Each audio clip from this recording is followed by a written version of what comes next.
माछापुछ र हिमालको काखमा रहेको कास्की जिल्लाको पोखरा धेरै स्वदेशी र विदेशी पर्यटकहरूको मनपर्ने गन्तव्य स्थल हो।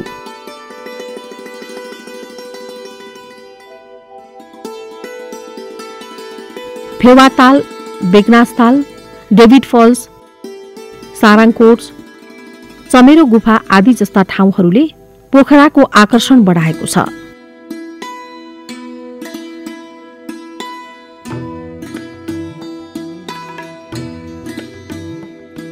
काठमाडौँबाट करिब 220 किलोमिटर दूरीमा रहेको पोखरा प्राकृतिक सुन्दरताले निकै भरिपूर्ण छ।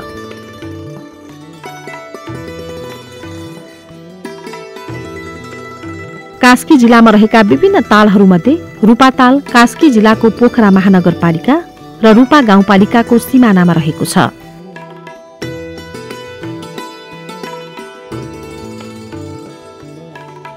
यो ताल पोखराको फेवा र बेगनासताल पछिको तेस्रो ठूलो तालको रूपमा रहेको छ।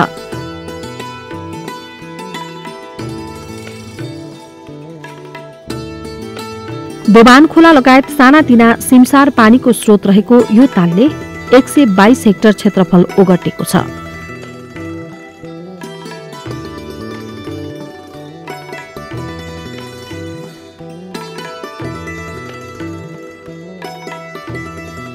जलाधार क्षेत्रमा नवनिर्मित विकासका कारण ताल पुरिने र अतिक्रमणको चपेटामा परि ताल क्षेत्र खुम्चिँदै गइरहेको छ।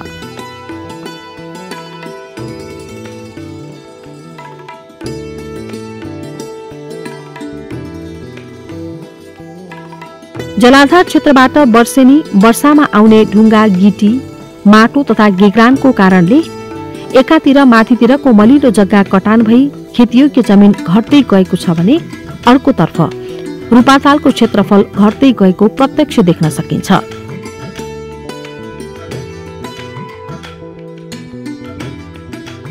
सुन्दर नगरी पोखरामा आउने पर्यटकहरू फेवातालको अवलोकन गर्ने गर्दछन्।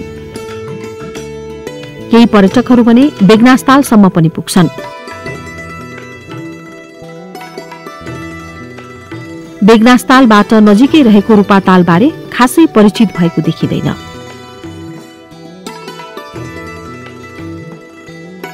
नेपाल सरकार मन्त्री परिषदको 2073 मङ्सिर 12 गतेको निर्णय अनुसार रूपाताल संरक्षण एकीकृत विकास परियोजनाको कार्यालय कास्कीमा स्थापना गरिएको छ।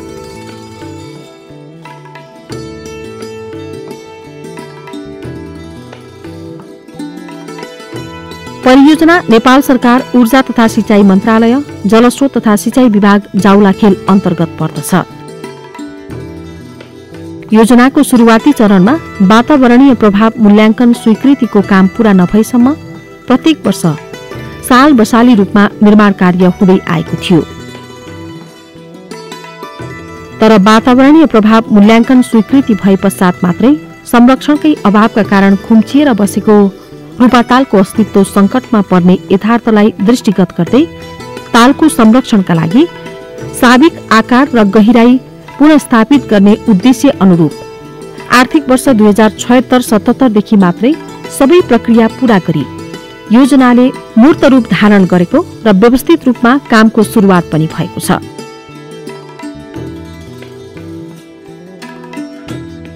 रूपाताल परियोजनाको निर्माण कार्य समय अवधिभित्रै सम्पन्न गर्न नेपाल सरकार स्थापना कालदेखि नै सहृदयका साथ लागि परिरहेको विभिन्न सकारात्मक गतिविधिहरूले पनि देखाएको छ। रूपाताल संरक्षण एकीकृत विकास परियोजनाको अर्को उद्देश्य भनेको तालमा रहेका जैविक विविधताको संरक्षण गरी आय आर्जन तथा पर्यटन विकासमा पनि टेवा पुर्याउनु हो। 6 मिटर अग्लो 590 मिटर लम्बाइको माटोको बाँध तथा 45 मिटर लम्बाइको स्पिलवे निर्माण गरी रूपातालको हालको जलस्तरलाई 620 मिटरबाट 624 मिटर पुर्याई यसको क्षेत्रफल 122 हेक्टरबाट 182 हेक्टर पुर्याउने लक्ष्य राखिएको छ।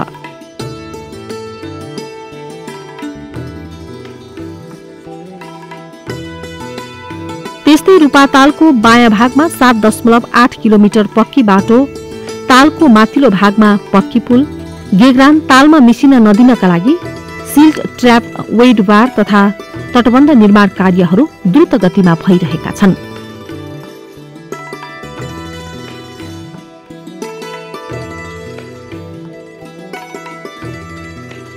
परियोजनाको निर्माण कार्य आर्थिक वर्ष 2081-82 भित्र सम्पन्न गर्ने लक्ष्य राखिएको छ।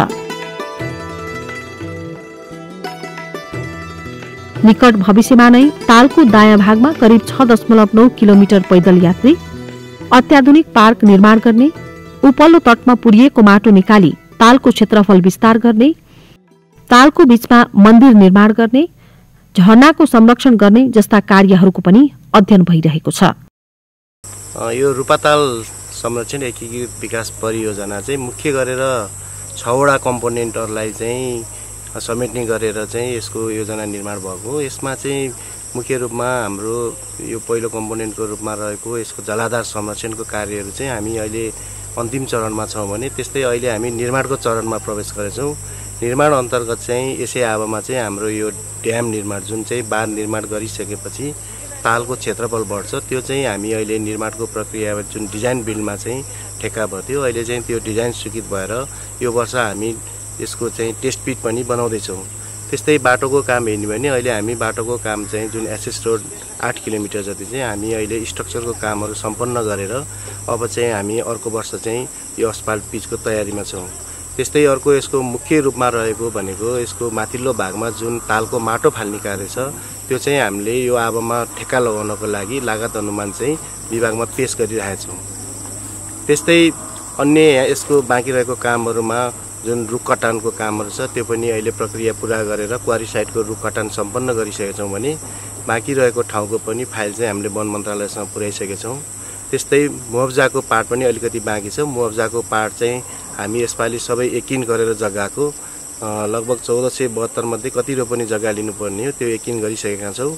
980 रोपनीको चाहिँ 985 रोपनीको चाहिँ हामीले जग्गाको चाहिँ सूचना निकालिसकेका छौँ। यो कार्य पनि हामी अर्को आवामा चाहिँ पुरा गर्छौँ। अब अहिले यो रूपातालको अहिलेको क्षेत्रफल हेर्ने भने जम्मा 122 हेक्टरमा चाहिँ फैलेछ र यसको औसत गहिराई हेर्ने भने चाहिँ जम्मा 3 मिटर छ भने जब हाम्रो बाँध बनिसकेपछि यसको उचाइ चाहिँ 4 मिटर थपिनेछ र यो 122 हेक्टरबाट चाहिँ हाम्रो 183 हेक्टरसम्म चाहिँ यो रूपातालको चाहिँ एरिया बढ्नेछ। रूपातालबाट बगेको पानीबाट सिँचाइ सुविधा पुर्याउनका लागि सम्भाव्यता अध्ययन कार्य सम्पन्न भइसकेको छ।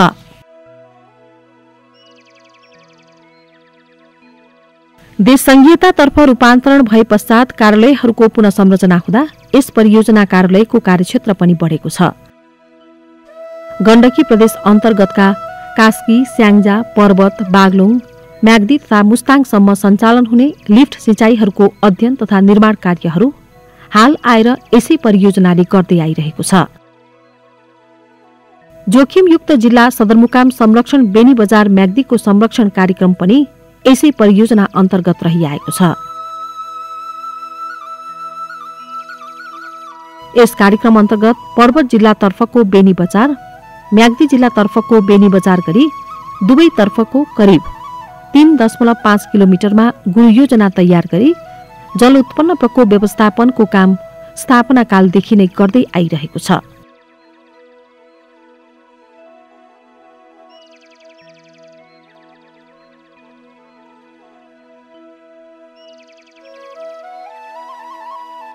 आरसीसी काउन्टर फोर्ट पर्खाल, ग्रेभिटी पर्खाल, कम्पोजिट पर्खाल तथा ठूला ठूला ढुङ्गाहरूको प्रयोग गरी कालीगण्डकी तथा म्याग्दी नदी व्यवस्थापनका प्रयासहरू भइरहेका छन्।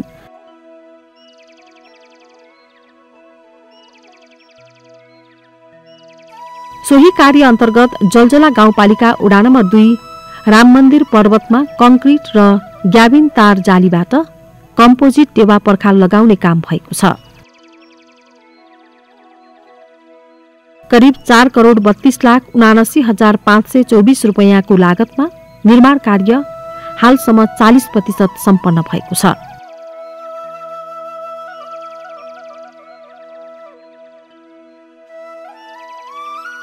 करिब 4,32,79,524 रुपैयाँको लागतमा निर्माण कार्य गरिने सो परियोजनाको हालसम्म 40% काम सम्पन्न भएको छ। 138 मिटर लम्बाइको कार्य सम्पन्न पश्चात कालीगण्डकी नदी र रहुगङ्गा नदीको कटानबाट राम मन्दिर र आसपासका बस्ती तथा खेतीयोग्य जमिनको संरक्षण हुने देखिएको छ।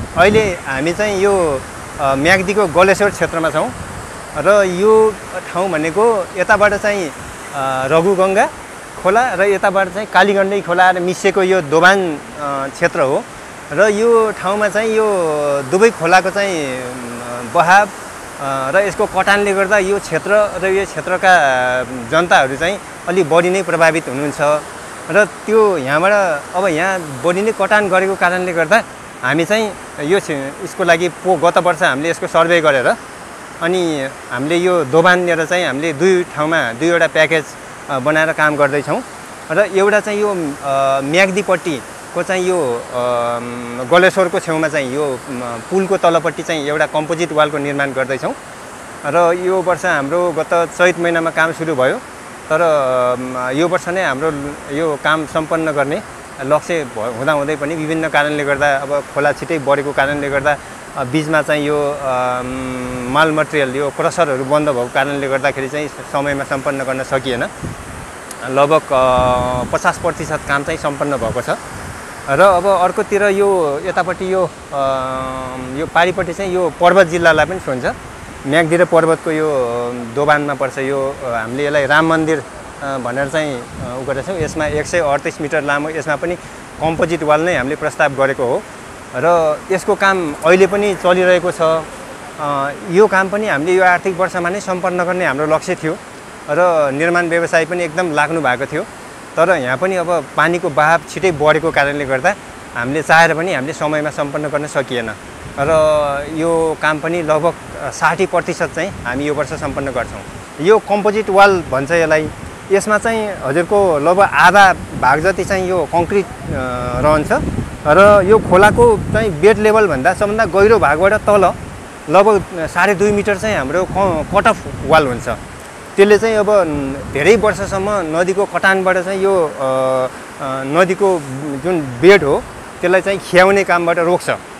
अनि त्यसपछि माथि बस्ने जुन रिटेनिङ वाल छ त्यो रिटेनिङ वाल चाहिँ एकदम सेक्सन ठुलो हुन्छ, त्यसको हेभी हुन्छ। लगभग त्यसको चाहिँ हजुरको 3 मिटर हाइट र 4 मिटर चौडा हुन्छ। त्यो भनेको एकदम हेभी हो। त्यो हेभी भएको कारणले गर्दा त्यसलाई चाहिँ यो नदीको बहावले कटान गर्न अथवा त्यसलाई पल्टाउन सक्दैन र त्यो माथि पनि फेरि हाम्रो 4 मिटर अग्लो चाहिँ ग्याबिन वाल हुन्छ। त्यसले गर्दा यो यहाँ जुन नदीको बहाव छ यसलाई सजिलै थाम्न सक्छ त्यसले। यसैगरी जलजला गाउँपालिका 2 मै अर्को 85 मिटरको कङ्क्रिट र ग्याबिन तार जालीबाट कम्पोजिट टेवा पर्खाल लगाउने काम द्रुत गतिमा भइरहेको छ। करिब 3,02,94,175 रुपैयाँ लागतमा सुरु गरिएको कामको 70% काम सम्पन्न भइसकेको छ। उक्त कार्य सम्पन्न पश्चात कालीगण्डकी नदीको कटानबाट बगर फाँट क्षेत्रमा रहेको 20औं घर तथा खेतीयोग्य जमिनको संरक्षण हुने देखिन्छ।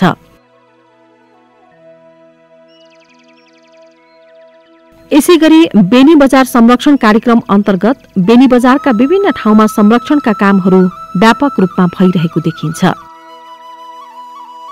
यसैगरी बेनी नगरपालिका साथ मंगलघाटमा भएको कार्य पनि प्रभावकारी देखिएको छ।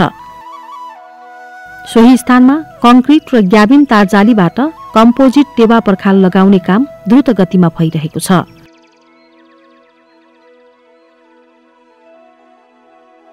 ,350 मिटर लम्बाई रहेको उक्त निर्माण कार्यको 9,61,79,989 रुपैयाँ रहेको छ।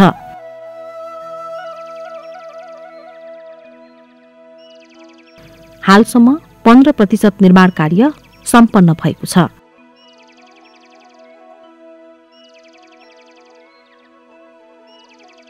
यसको निर्माण सम्पन्न पश्चात म्याग्दी नदीको कटानबाट मंगलघाट बजार क्षेत्रमा रहेका 50औं घर तथा सरकारी कार्यालय भवनहरूको संरक्षण हुनेछ। होइन यो आफैमा एकदम गाह्रो काम भएको हुनाले हामीलाई कठिनाइ त आफ्नो ठाउँमा थियो। चुनौती भएको पनि काम चाहिँ सम्पन्नै गर्ने हो। हामीले गर्नुपर्ने 135 मिटर ठेक्काको काममा हामीले 105 मिटर चाहिँ हामीले जसरी सम्पन्न गर्छौँ। यो चाहिँ यस्तो छ, सबभन्दा गाह्रो त तपाईको फाउन्डेसन खन्नै एकदमै टाइम लाग्यो हामीलाई। यो पानीले गर्दा एकदमै ढिलो भएको, अरू कुरामा त ढिलो भयो जस्तो लाग्दैन मलाई। निर्माण व्यवसायी सङ्घमा अहिले समस्या के हो भने राज्यले जुन गरिदिनुपर्ने पोलिसी भुक्तानी थियो त्यो समयमा भुक्तानी नगरिदिनु सबभन्दा ठुलो निर्माण व्यवसाय सङ्घको पीडा हो। अहिले निर्माण व्यवसाय सङ्घको अहिले काम गर्नेहरू पनि अभाव छ। धेरै युवाहरू चाहिँ विदेशिनुको कारणले गर्दाखेरि स्थानीय रूपमा तपाईँको कामदार नपाएको हुनाले चाहिँ हामी बाहिरबाट चाहिँ कामदारहरू चाहिँ लिएर आएर काम गर्ने अवस्था भएको छ र धेरै युवाहरू अब स्वदेशमा बेरोजगार हुनु, विदेशतिर प्लान हुनु, त्यस कारणले गर्दा पनि अहिले कामदारको अभाव भएको कारण छ। निर्माण व्यवसायीहरूले तपाईँको टाइममा भुक्तानी पायो भने कुनै पनि निर्माण व्यवसायीले समयमै काम सम्पन्न गर्छ। किन भन्दाखेरि जति ढिलो गर्यो त्यति निर्माण व्यवसायलाई घाटा हुन्छ काममा।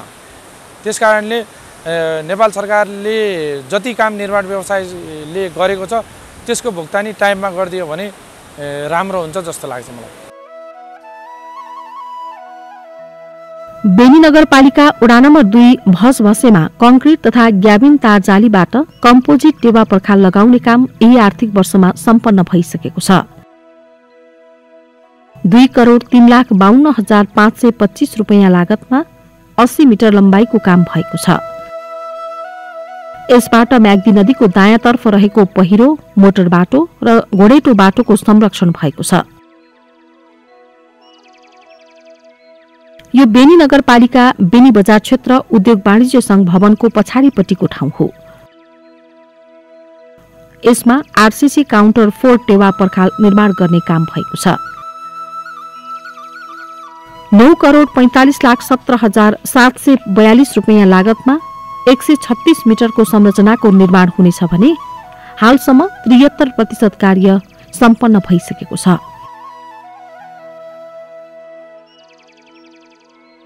उक्त कार्यको निर्माण पश्चात कालीगण्डकी नदीको दायाँतर्फ रहेको बेनी बजार क्षेत्रको संरक्षण हुने देखिन्छ। अब पहिलाको र अहिलेको अवस्था गर्ने भने गत साल चाहिँ यो जेसिस भवनतिर हैन पुरै लत्ते बोका थियो हैन। बीचमा अब यहाँको स्थानीय सरकार भनौँ, स्थानीय सरकारले जुन अब खोला छेक्ने काम गर्यो, अहिले जुन जति रुपातालले चाहिँ काम गर्न चाहिँ सक्यो हैन, त्यही पनि अब बर्खाको समयमा कति काम गर्नुपर्ने थियो अथवा कति कुन ढङ्ग तरिकाले काम गर्नुपर्थ्यो त्यो पनि गर्नुभएको छ हैन।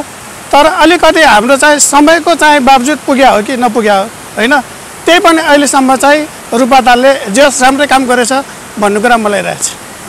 धेरै दरतरास थियो, भोलि बेनी बजारको यो चाहिँ मुटु नै चाहिँ जान्छ कि भन्ने कुरा पनि थियो र चाहिँ अहिले चाहिँ जस काम राम्रै भएको छ। अहिले जुन बेनी बजार चाहिँ बच्न चाहिँ सफल भएको छ कि जस्तो लाग्छ मलाई। सुरक्षित लगभग हामी चाहिँ 75% हामी सुरक्षित छौँ।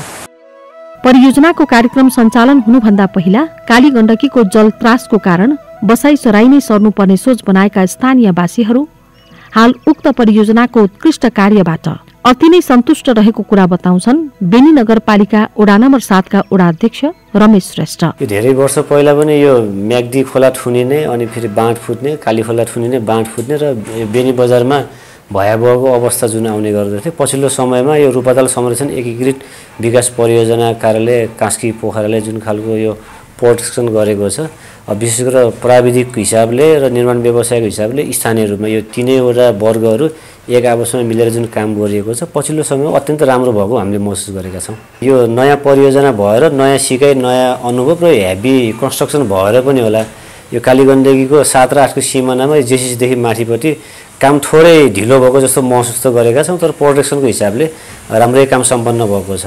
यो अबको आवश्यकता भनेको यो काली खोलामा जुन ड्याम बाँधिएको छ त्यहाँ अघिल्लो वर्ष यो कालीपुल झलुङ्गे पुरानो झलुङ्गे पुलदेखि माथि सानो बच्चा खसेर मृत्यु भएको छ। यो बाटोको छेउछेउमा प्रोटेक्सन बाटोदेखि माथि अनि त्यसै गरेर यो थकाली सेवा समिति र नेवार समाजको अगाडिपट्टि पुरानो जालीलाई पनि यो पक्की वाल लगाउनु पर्नेछ। यो म्याग्दी बहुउद्देश्य खेल मैदानको मलाई पनि विरोध रूपमा परियोजना बनाएर अगाडि बढ्नु पर्नेछ। भ्याउनी खोलामा पनि हाम्रो वडामा पहिरो गएको छ, नगरपालिकादेखि थोरै माथि पनि ठुलो पहिरो गएको छ र यो बरापाखो 2 नम्बर ट्याङ्कीमा पनि थोरै संरक्षण गर्न सकियो भने यो अत्यन्त राम्रो हुने थियो। त्यसैगरी जलस्रोत तथा सिँचाइ विभागबाट प्रत्यायोजन गरेका भइपरि आउने आकस्मिक नदी नियन्त्रण, संरक्षण तथा सिँचाइ मर्मतका कार्यहरू पनि परियोजनाबाट हुँदै आएको छ।